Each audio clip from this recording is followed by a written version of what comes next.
بسم اللہ الرحمن الرحیم۔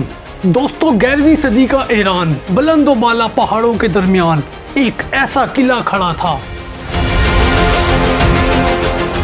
جو زمین پر نہیں بلکہ بادلوں کے سنگھاسن پر بسا ہوا لگتا تھا۔ یہ قلعہ تھا الموت،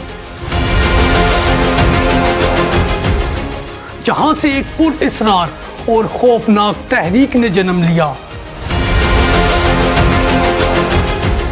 کہا جاتا ہے کہ اگر اس قلعے کے حاکم نے کسی بھی اپنے دشمن کا نام لے لیا تو پھر وہ شخص دنوں میں موت کی وادی میں گر جاتا تھا۔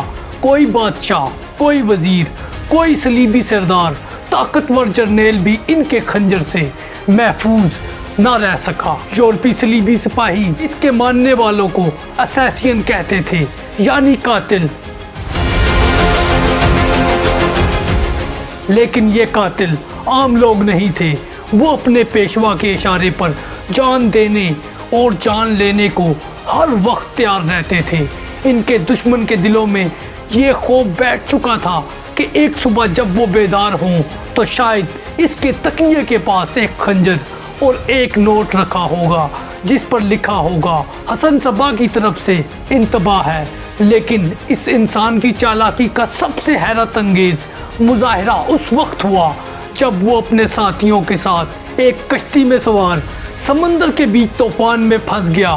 بادل گرج رہے تھے، بجلیاں کڑک رہی تھی اور لہریں کشتی کو نگلنے پر تلی تھی۔ سب لوگ موت سے لرزاں تھے، لیکن درمیان میں ایک شخص بالکل